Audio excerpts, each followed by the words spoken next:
All right, you guys, happy Friday. Happy Valentine's Day for all you lovers out there. I should have worn pink or something, but I did not. Anyways, there will be a mix-up today of politics and culture, I promise. First and foremost, I should tell you that I have a major scoop regarding Blake Lively and Ryan Reynolds, their newest legal plan or something that they were attempting. Plus, in case you missed it, Ari Emmanuel, that's their powerful agent over at WME, has now spoken on their behalf on the Freakonomics podcast or the Freakonomics radio show. And great news for us, quote unquote, anti-vaxxers, because RFK Jr. just got confirmed, which makes it the dawn of a new era. I'm just so excited. I really am just so excited. It's already a great start to the year. And we have to get to JD Vance as well, because he just gave an incredibly courageous speech in front of the Munich conference. So I think the best political speech in my recent memory. Let's jump right in. Welcome back to Candace.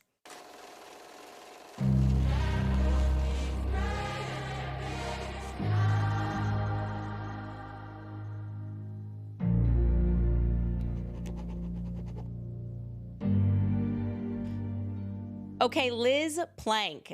This is very interesting. So, in case you're forgetting who she is, Liz Plank was the co-host of the Man Enough podcast alongside Justin Baldoni. And then, as soon as Blake Lively filed her complaint, Liz Plank was out, instantly said she quit, a show of support and solidarity with Blake after everything dropped. And people began looking into it. And particularly, there was this TikToker, Steph with the Deets, who had showed that perhaps the reason that motivated her to get on the side of Blake Lively without actually looking into anything, or at least speaking to her co-host and hearing his side of things, may have been what we have discovered since, a repeat sort of Ryan Reynolds psychopathic strategy of essentially love bombing people, giving them roles they don't deserve in places that they don't belong, and basically pretending to be the best, most amazing friend because the person that they're targeting, the person that they want to isolate, is a person like Justin Baldoni who's connected to that individual. It's all about isolation. And so Liz Plank was a perfect person for them to go after because first and foremost, if you don't know anything about her, I had never heard her name before this scandal. She's kind of branded herself as like the ultimate feminist. You know, she is also Canadian, and everything that she does, like I think she majored in women's studies at McGill University, and she's very carefully done work as a big supporter of gender equality, right? So if you're thinking that you're going to go down this route as Blake Lively did, it would be a perfect person to kind of butter up and say, oh my gosh, you're never going to believe what I lived through on set, which is actually captured on camera and was really nothing. But the other element of this is when we recognize that Ryan Reynolds, and this is Steph with the Deets again, had put her in this program, this documentary called Welcome to Wrexham. Essentially, I think it's in like its 4th season, and it's Ryan Reynolds and Rob, I'm going to say his last name wrong, McElhenney, who are essentially documenting the rise of this sports team that we know Ryan Reynolds owns a portion of. And so he flew her out to be a part of this series. I did not actually, because Steph with the Deets didn't show it, see the clip. I did not see what her expertise were that were required for her to participate in this documentary. And ladies and gentlemen, just buckle up. This is amazing. If you really want to get into how psychotic Ryan Reynolds is, the fact that he cast her as an expert for this will really clarify that for you, okay? I'm thinking, oh, it's got to be something important.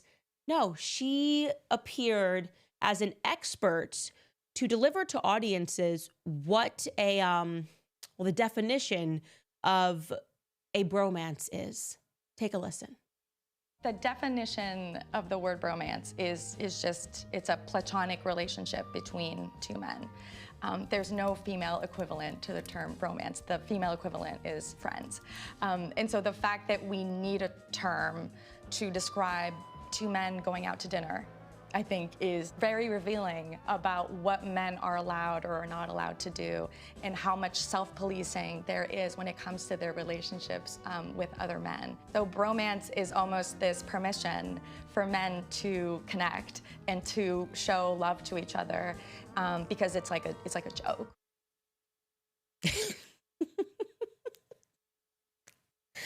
There you have it, ladies and gents. That's likely why she sold out Justin Baldoni. An amazing opportunity. I mean, how did Ryan Reynolds even approach her for that? How, when he in his mind, he's like, I just got to make up something because I don't really have anything for her, and but we need her on our side. And so he probably flew her out private to the UK for that. He probably said and overpaid her. Well, we can pay you $100,000 if you could be our expert. Yeah, I could get that approved, the budget approved. $100K for you to speak on the expertise of the bromance culture and the significance when you weigh it against women and their friendship. What? Like, literally, if you need proof that he was just making stuff up and giving people positions, that's it right there, okay? I just needed to show you guys that before I even got into the scoop. So, you remember last episode when we were speaking about this, I showed you also Marcos, who's another TikToker who essentially got his video banned because he had received a tip that the Reynolds family was lobbying Jenny Slate to join as a plaintiff. And Jenny Slate was pushing back on that, and he had heard from somebody in the orbit that was true. Well, I similarly heard, and I will say to protect myself, allegedly, but I don't know why I'm protecting myself because I do kind of want to be involved in this lawsuit. I'm doing a lot here to be involved in this lawsuit. But I heard on very good authority that the same was done to Liz Plank, okay? So they primed her, got her as an expert of bromance. Sorry, serious expert of bromances, put her on the show. She's a perfect candidate. She's a feminist. And then they tried to pull the Me Too button. She instantly took their side, jumped off of the podcast with him, made a statement. And then they basically asked her to join in as a plaintiff. And what I was told was, like, Jenny Slate said, hell no. Her and her people have obviously gone through everything, have read the lawsuits, like a fuller picture rather than just Blake's emotions, and they do not want to go anywhere near this with a 10-foot pole. And so they are behind the scenes, not just lobbying, allegedly. Jenny Slate, also Liz Plank, they are literally looking for any individual that will jump on board and solidify her statements that Justin Baldoni is a creep, and they are routinely and continually coming up dry because that's what happens when you lie. Speaking of people who just lie, let's talk about Ari Emmanuel, okay? Now, you may have missed this. Ari Emmanuel is a very powerful guy. He is, you could argue, the most powerful person in Hollywood, okay? He is the CEO of WME. That is the agency that is involved in this lawsuit. Obviously, the agency that instantly dropped Justin Baldoni when she filed her complaint, initially the CRD complaint in Los Angeles.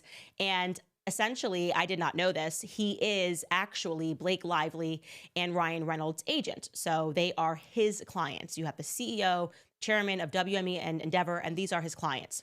So Ari Emmanuel decided to appear on the Freakonomics radio podcast show. The episode is not dropped. It played on the radio, and it's already broken in the press, but we could not pull the clips yet because they had not yet put it up on their podcast. It's due later today.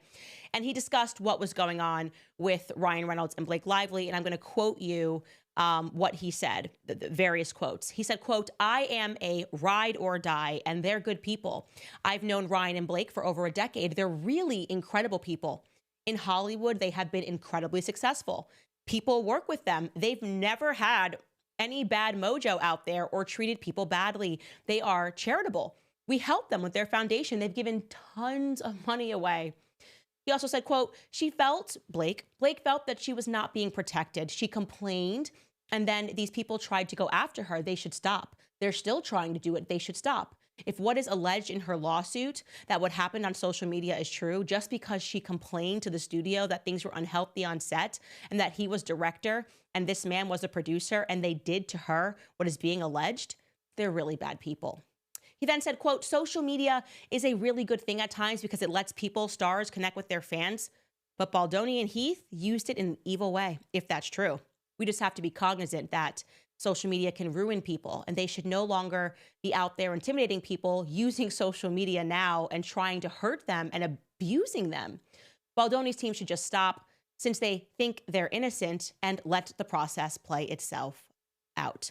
Lastly, he said this, and this is my favorite part of his quotations. He says, "I mean, it is an effed up bad situation. What Baldoni, whatever his name is doing."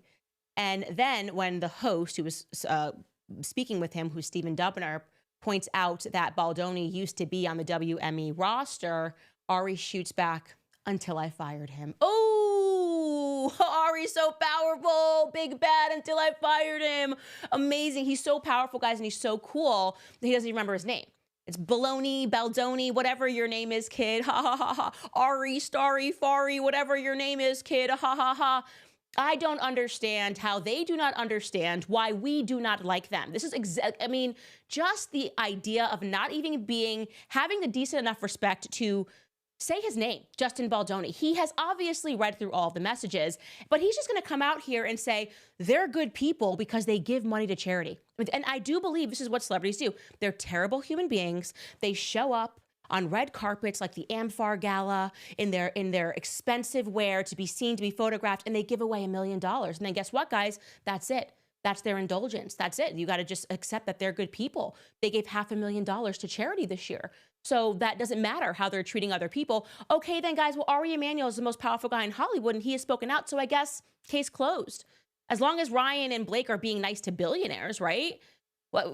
Why are we upset? Do you hear that? Oh, they're probably also nice to Oprah, I'd imagine, and Mark Zuckerberg. And hey, obviously, they've been friends with Taylor Swift for 10 years. So clearly, if you have enough money, which Ari Emmanuel does, Blake Lively and Ryan Reynolds will be nice to you. So what exactly is the problem here? All you little mom sleuths and everybody following this case and reading through the messages and seeing how horrific they are, reading the messages they sent, okay? Not imagining how they treated them, being able to read the messages, being able to see how they were speaking to people behind the scenes, calling herself, oh, I could just have very powerful people ruin your life. I've got dragons. So yeah, I guess we're supposed to just accept what Ari Emmanuel says because they think we're stupid. Okay, people in Hollywood think people like you and I are stupid. We're too stupid to recognize that what he is doing, clearly, for all you guys, we're just a bunch of midwits, is protecting a business asset, okay? He makes millions off of them. He wants them to be successful because he collects millions off of them. That's what it means to be an agent. You sign deals, I take a piece of it. He does not want their brand to die because it hurts his pockets. But he's trying to pitch it to you another way because he thinks, again, you're a bunch of midwits, okay? So let's get into who Ari Emmanuel is in general. Per Bloomberg, he has a personal net worth of at least $1 billion. He also owns TKO Stake Holdings, which has both the UFC and the WWE under its umbrella. Interesting story, by the way. I think he's got to be a guy who likes me too, because Endeavor did a deal with UFC. Did a deal with WWE, and the McMahon family owned it forever. Suddenly, Vince McMahon gets Me Too'd, and he sells off a bunch of his stake to Endeavor, which made Ari certainly a lot richer. So I don't know, maybe this is just a repeat strategy in Hollywood. I've long suspected that the Me Too movement was actually being authored by men behind the scenes, and now I'm interested in that, and we'll get to that later. Okay, he is the CEO, as I mentioned, of the Endeavor Talent Agency, which is the multi-billion-dollar talent agency which has subsidiaries including Wall Group, Art Plus Commerce, M2M, the model management firm that you've heard of, IMG Models, that represents Gigi Hadid, Gisele Bündchen. Last year, it was reported that he took home $64.9 million, okay?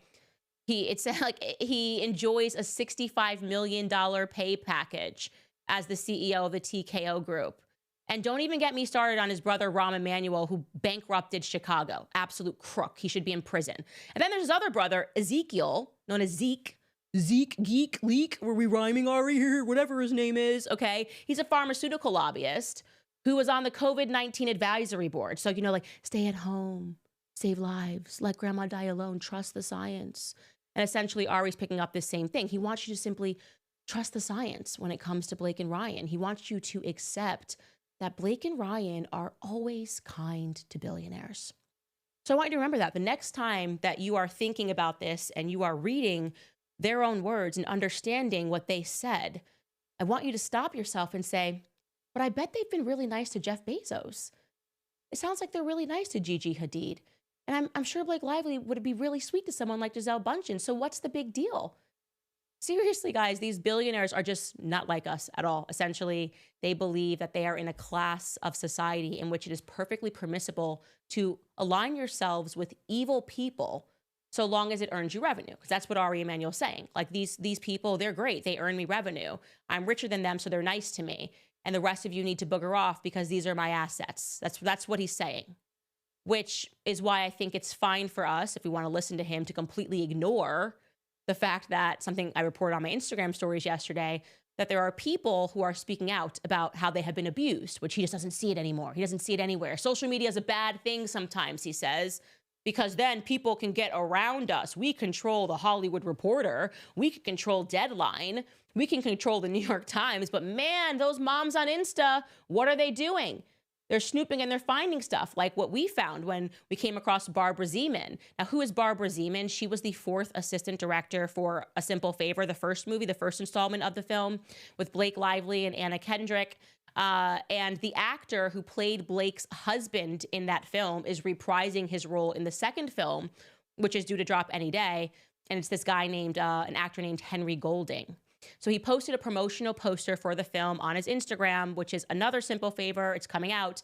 And Barbara, the former 4th assistant director, wrote this. She wrote, "I worked with you on the first one. My experience with everyone was absolutely amazing, except for a certain someone who is the reason I quit being an AD.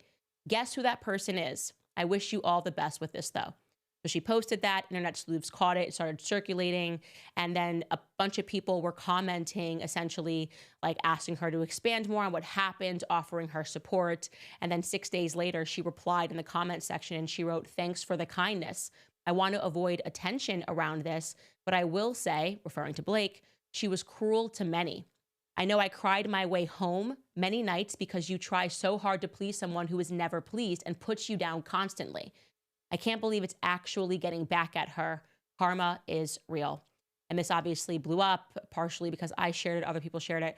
And now she has disappeared from the platform because it's made the news of people speaking about their experience with her, as many people have come out and spoken about their various experiences with Blake Lively. And again, we are reading the text messages ourselves. But don't believe your own eyes. Don't listen to Barbara because you're not rich enough, okay? Ari Emmanuel wants you to know they give money to charity. Could you give $1 million to an AIDS foundation or to a hurricane relief? All right, then booger off, guys. This is how Hollywood thinks of the little people. Also, don't listen to Blake even in her own words, because like we covered last week, she has openly admitted that she does exactly what Justin Baldoni's team accuses her of, pretending that she's just going to be an actress, and then she intentionally takes over movies. Also, if she doesn't get what she wants, or if somebody is cast that she doesn't like, she's openly admitted that she poisons the whole cast against people. That's what she admitted back in 2009, at least, in a Glamour magazine article, which she was on the cover. I remember this, guys. I'm telling you, I was working at Glamour magazine when I told you that she was the cover shoot, and that my boss that I was working for said she was awful and she was the rudest person that she ever worked for. This was the cover of the magazine. Take it to the bank. I worked at Glamour when this magazine was happening, okay? So she was initially upset. This is a quote from her. She was initially upset that Penn Badgley, who became her future boyfriend, got hired for the role. She said in the magazine, quote, "At first, I was so upset that they hired him, I actually poisoned the whole cast against him. But then they noticed that he wasn't a jerk and was actually really nice, charming person. Almost immediately, I realized that too. But it took me about a week to admit it." So Blakey no likey.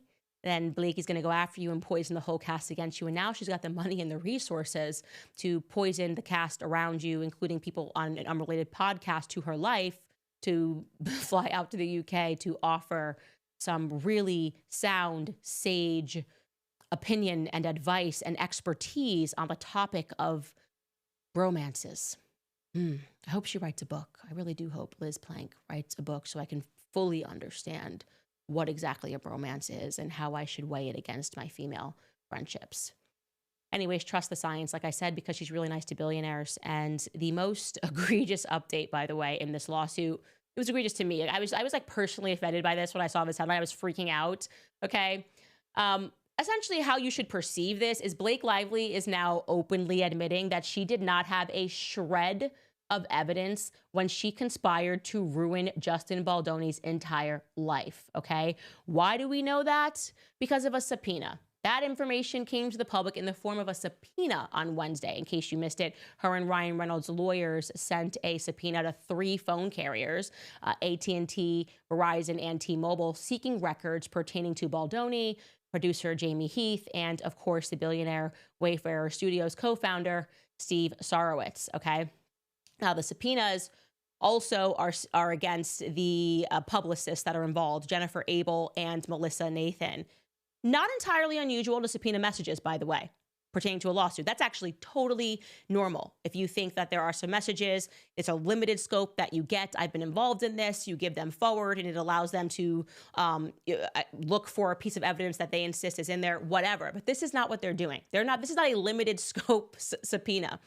This is what a spokesperson for Lively said. They said, quote, "Phone records belonging to all of the individual defendants will expose the full web of individuals who were involved in the smear campaign against Ms. Lively. Such records will provide critical and irrefutable evidence not only about who, but also about when, where, and how their retaliation plan came together and operated." So you're thinking, wow, they must have a smoking gun in there. And then Brian Friedman drops this, okay? Basically, they are asking not just for messages pertaining to this lawsuit, like so that they know that they're looking for a conversation between so-and-so and so-and-so on this week, on this day.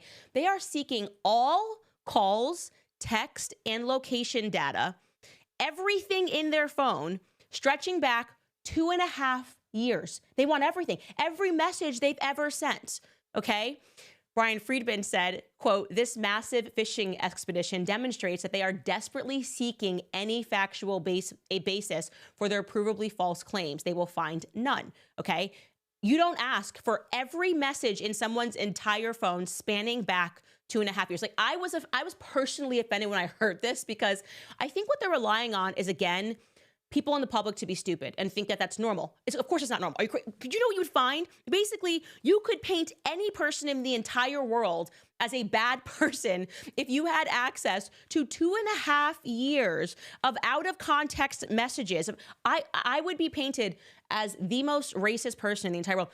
The amount of times that I send racist messages to my sisters, like literally like every day, I'm like, stop doing that. Stop being black. Wake up.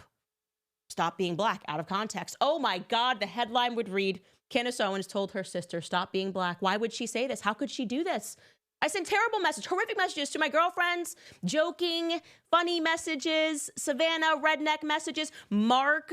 I lean into the media stereotype of me being anti-Semitic. I send Jewish jokes to Mark. Could you imagine you just get access to everything and you get to just throw it into a lawsuit out of context and someone has to defend themselves of like, oh yeah, no, I don't hate black people. That's just me talking to my little sister. That's how we speak to each other. That's how we show love.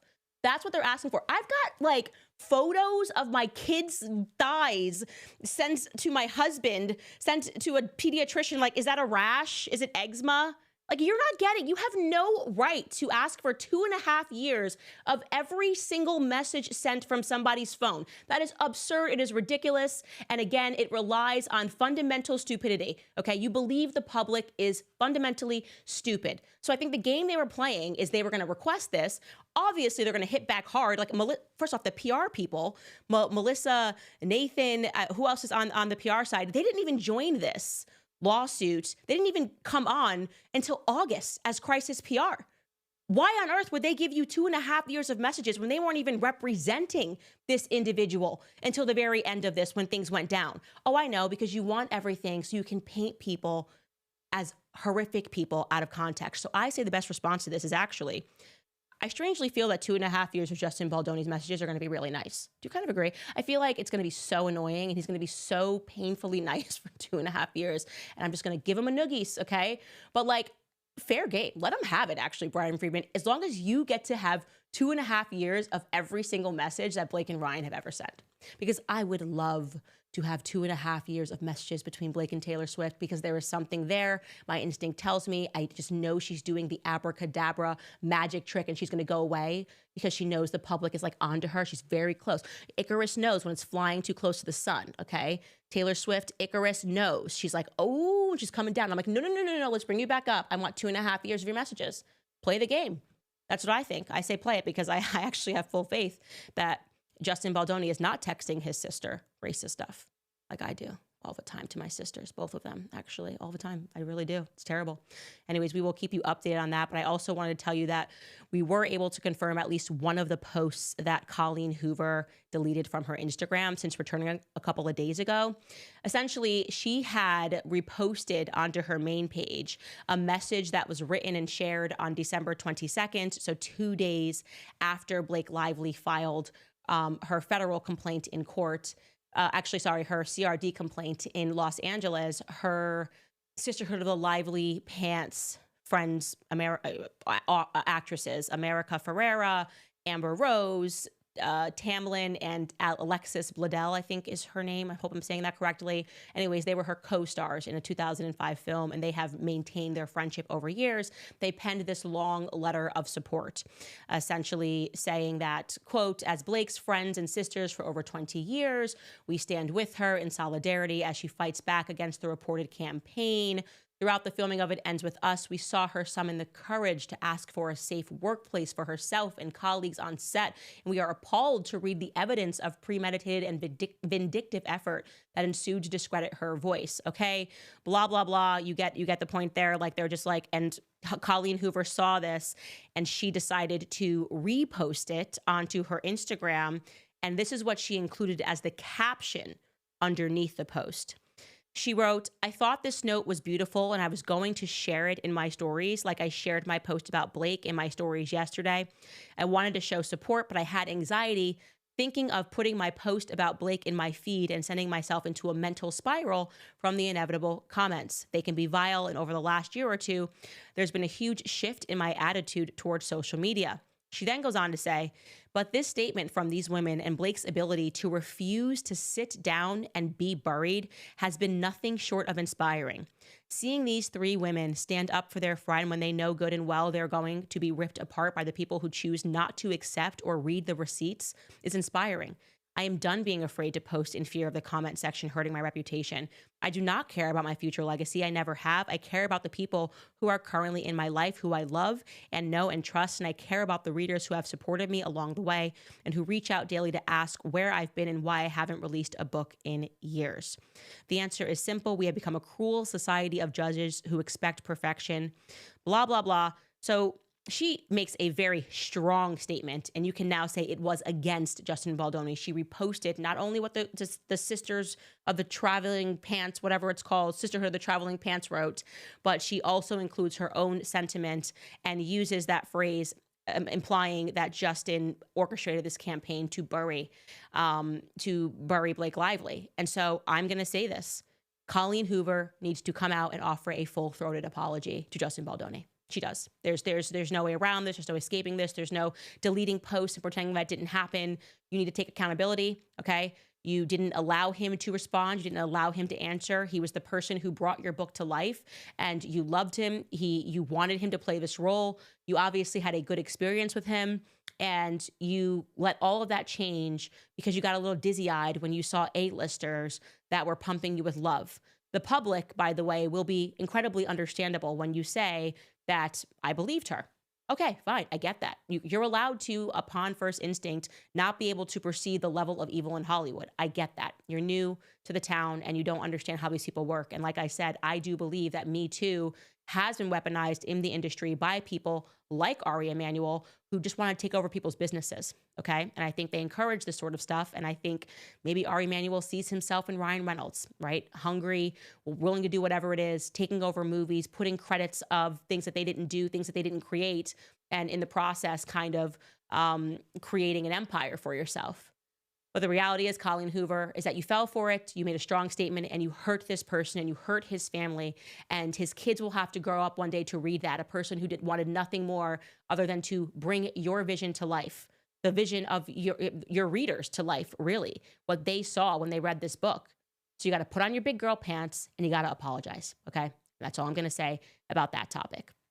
All right, guys, throwing it to one of our sponsors, PDS Debt. I know there are a lot of people that feel buried under credit card bills, personal loans, or medical debt. It is like your money is working harder for your lenders than it is for you, but it does not have to be that way. PDS Debt does more than just help you manage your debt. They empower you to take control. Using their platform, they go beyond the numbers to understand your unique financial situation and craft a personalized plan designed just for you. And here is the best part. There is no minimum credit score required. So whether your credit is bad or fair, they're here to help you save more, pay off your debt faster, and start putting money back where it belongs, which is in your savings account. Getting started is extremely easy. You just go to pdsdebt.com/Candace to complete your free debt assessment to see what options are available to you. Every day that you wait, it will cost you money. So get started with your free debt analysis in just 30 seconds at pdsdebt.com/Candace. Again, that's pdsdebt.com/Candace. Take back control today by visiting pdsdebt.com/Candace. Also, GoldCo, because you know President Trump is back. He loves gold, and that could be really good for gold and silver. Under Trump's first term, the price of gold soared 53%, and the price of silver jumped 51%. So gold may continue to break records in 2025 and beyond. Gold and silver have been used as a store of value for centuries. The government can't easily manipulate it, and they're known as hedges against market risk and inflation. And that's why I have personally bought gold and silver from my great partners at GoldCo. GoldCo is a top-rated precious metals company. They have supported this show from the very beginning, and they've helped hardworking Americans purchase over $3 billion in gold and silver. They know what they are doing. Right now, you can get a free copy of their 2025 gold and silver kit. On top of that, you could also qualify for up to $15,000 in bonus silver, possibly even more. So to learn more, go to CandaceLikesGold.com. Easy to remember, CandaceLikesGold.com.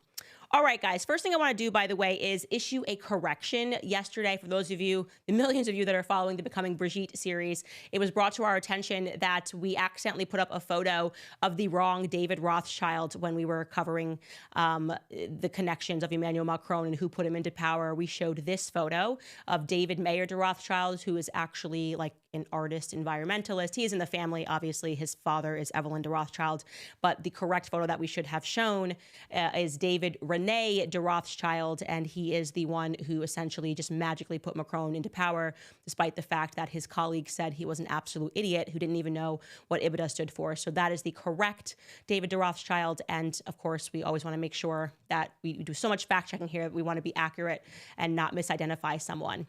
All right, guys, beyond that, RFK being confirmed, moms rejoice, okay? Anti-vax moms rejoice. We won this. We did this. And by the way, to conservative moms, we got to give credit to the left on this one. Crunchy culture came from the left. I'm sorry. It was like crazy lefty moms were the first ones that were getting all weird and granola, and everyone thought it was weird and crazy. And then we started jumping on the train. I don't know why it happened. For me, obviously, I was vaccine injured, and there was no information out there for a person who knew. I knew from the time I was 20, I was not going to vax my children. After I got injured from the Gardasil vaccine, I had a mini seizure literally in the room. So there was no gaslighting me. And the doctor said, you shouldn't complete the series. There was no way someone was going to gaslight me and tell me that, like, you know, this doesn't happen, or like vaccines can't hurt you. And it has been such a climb. The only person that I was able to get resources from was RFK Jr. And so for him to be a big reason that I think a lot of people came together on the left and the right, and to know that he is now confirmed, the final vote tally was 52-48. And it was nearly entirely along party lines to confirm him. I would say on the Republican side, it was just Mitch McConnell, the only Republican to vote against Kennedy's nomination, which was really strange. And his reason for it was he gave this statement: "I'm a survivor of childhood polio. In my lifetime, I've watched vaccines save millions of lives from devastating diseases across America and around the world."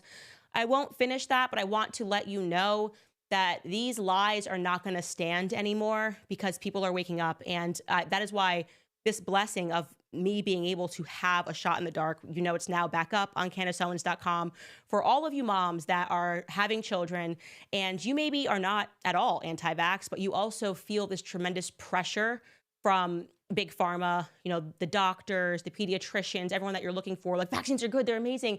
And you're like, wait, I don't know anything about this. I at least want to not feel like I'm being spoken to like they're just using medical jargon and I'm just an idiot. I want to just know something. It is such a great starting place. I essentially took what I was able to learn from RFK Jr. and I turned it into a podcast called A Shot in the Dark, and it's available on CandaceOwens.com, and you should share it with your friends, especially for first-time moms.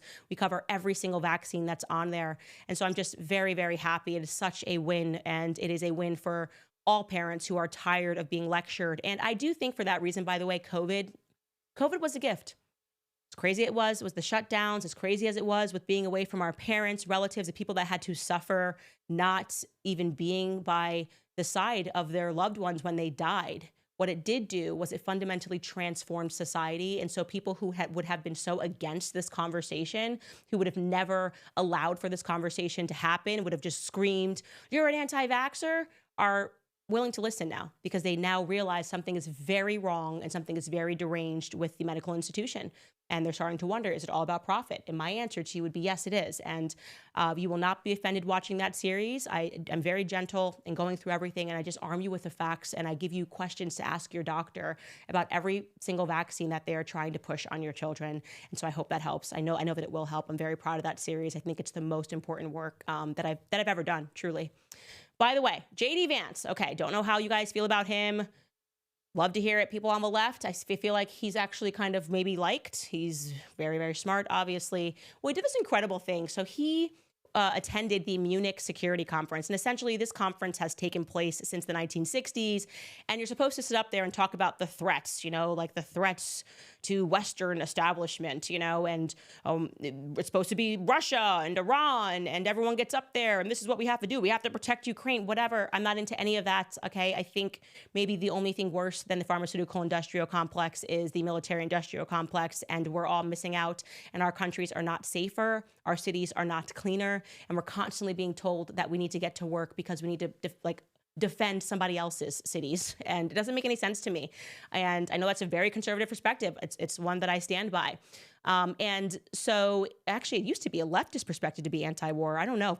Times have changed. They really have changed. Anyways, JD Vance addresses the Munich Security Conference, which is filled obviously with all of these state leaders and the European state leaders, European politicians, and they feel so good about themselves. We're Europe, we're the West, we're the best. And he just shreds them for what they've become, what we have all become. I am telling you guys, we have felt a squeeze. America is not as free as we used to be when it comes to speech, when it comes to being able to have a political opinion without the media coming after you, trying to get your entire life canceled. There was no cancel culture in the 90s. You got to go back and see old episodes of the topics that Oprah was covering. This woman would have been called Adolf Hitler. She literally used to cover satanic cults. And when I even said satanic cult on an old episode of YouTube, my episode got taken down. And, our freedoms are removed very slowly. We have to be aware of that.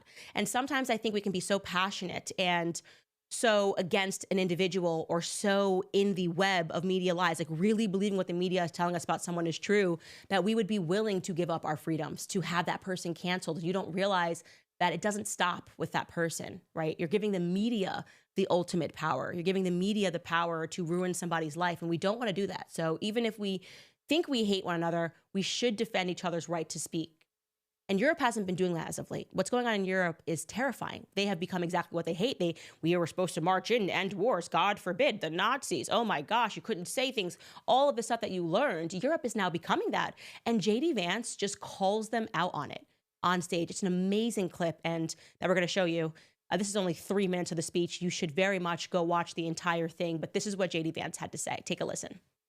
And unfortunately, when I look at Europe today, it's sometimes not so clear what happened to some of the Cold War's winners.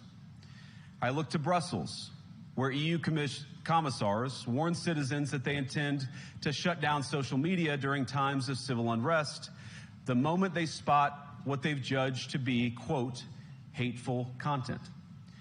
Or to this very country, where police have carried out raids against citizens suspected of posting anti-feminist comments online as part of, quote, combating misogyny on the internet, a day of action. I look to Sweden, where 2 weeks ago the government convicted a Christian activist for participating in Koran burnings that resulted in his friend's murder. And as the judge in his case chillingly noted, Sweden's laws to supposedly protect free expression do not, in fact, grant, and I'm quoting, a free pass to do or say anything without risking offending the group that holds that belief. A little over 2 years ago, the British government charged Adam Smith Connor, a 51-year-old physiotherapist and an Army veteran, with the heinous crime of standing 50 meters from an abortion clinic and silently praying for 3 minutes. Not obstructing anyone, not interacting with anyone, just silently praying on his own. And after British law enforcement spotted him and demanded to know what he was praying for, Adam replied simply, it was on behalf of the unborn son he and his former girlfriend had aborted years before. What no democracy, American, German, or European, will survive is telling millions of voters that their thoughts and concerns, their aspirations, their pleas for relief are invalid or unworthy of even being considered.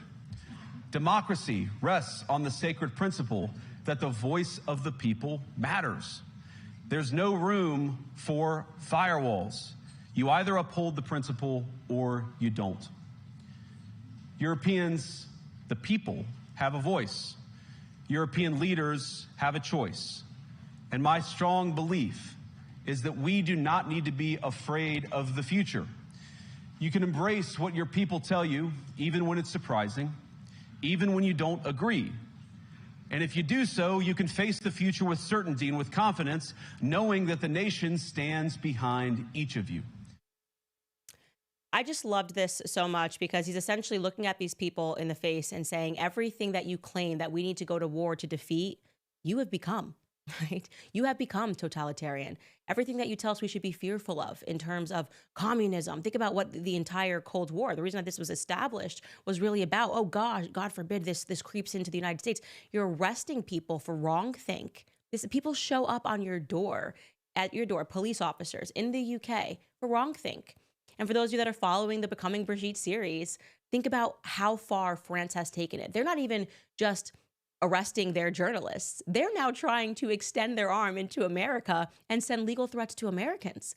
Truly, I wish J.D. Vance had mentioned that. The absolute gall for this dweeb of a couple to think that they are going to silence our speech. What gives them that authority? It's because, well, things have become incredibly globalist. You have the elites at the top who have a lot of power, and you have people like us who are revolting against that power in many different capacities, whether it's, again, against Big Pharma, or whether it's against the WEF. We're realizing something is very wrong, and we're losing our individual freedoms, our ability to express, and they try to distract us by turning us against one another. And the most important thing is for us to recognize who holds true power, okay? And I will tell you one thing, it's a lot of people that are in that room. And so for J.D. Vance to do this, a tremendous credit to him. Like I said, go listen to his entire speech. They were shocked. They were expecting him to get up there and like, rah, rah, rah, Russia, rah, rah, rah, Iran. Here's the next war we got to get to, the never-ending war that essentially we just money launder money to ourselves and our countries get poorer and more dilapidated over time. And he just took it right to them. So congrats to J.D. Vance on just an incredible speech. A really brave speech, and hopefully it got a lot of people in that room thinking. Most of all, Emmanuel Macron and Brigitte, how dare you? Literally, how dare you? That's all I can say about that. I'm feeling like Greta Thunberg in her heyday, you know? All right, guys, before I get into your comments, I want to remind you about Tax Network USA because the IRS, as you know, is the largest collection agency in the world. They're stepping up enforcement for 2025. So if you owe back taxes today or you have unfiled returns, do not wait for the IRS to come after you. Simply avoiding your tax troubles is the worst thing that you can do. Even if you have anxiety about it, you have to get ahead of it. This is the smart move. You should, of course, never, ever, ever contact the IRS alone. Turn it over to the team at Tax Network USA. Why? Because not all tax resolution companies are the same. Tax Network USA has a preferred direct line to the IRS. This means that they know which agents that they can deal with and which ones that they should avoid. So Tax Network USA has proven strategies that are designed to settle your tax problems in your favor. Whether you owe $10,000 or $10 million, their attorneys and negotiators have resolved over $1 billion in tax debt. to talk with one of their strategists. It's completely free. Stop the threatening letters that are coming to your home. Stop looking over your shoulder and put your IRS troubles behind you once and for all. You can do that by calling 1-800-958-1000, or more simply, you can just visit tnusa.com/Candace. Again, that's tnusa.com/Candace. All right, let's see what you guys are saying. First up, Butterlims. What a name. Writes, hi, Candace. My wife wants to know, what are your pregnancy and postpartum workouts that you recommend? Thank you. Sending love from the Bronx. You're not going to believe this, but I've actually been working on a pregnancy workout app, because obviously people always ask me this question. And I was like, why don't I just create an app? And I said it, and my husband built it. So it's kind of incredible. That's kind of how things go. I'm like, I have an idea. And then my husband makes everything happen, because he's so brilliant and so amazing. And so I will be able to share much more of that with you after I am done giving birth. We've been working on it actually since last year. The app is functional. I just have a lot of recording that I need to do when I am actually postpartum, so that you guys can do the journey with me. But I really do believe in anaerobic activity, short workouts, and then a couple of days of long cardio is the short answer. John Ray writes, Blake Lively needs to go away. She's the most useless distraction ever. She has zero fans, as in she brings zero joy to people. We want Macron tea.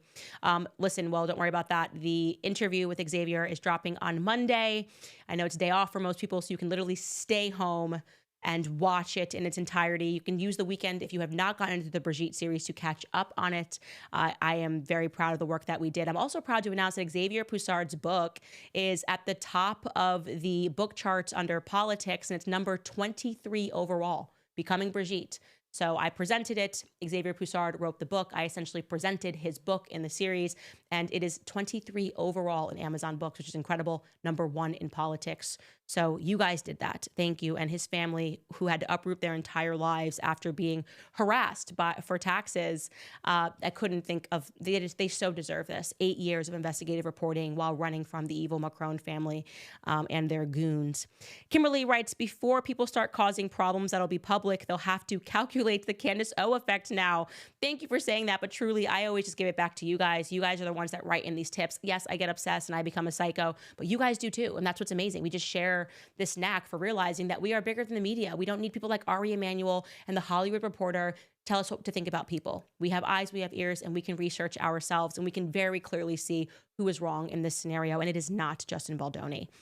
Who the hell's John writes, it's strange that Ryan's mom joked about finding Ryan a new dad in that strange promo, considering Justin has spoken in interviews about repairing his rocky relationship with his own father recently.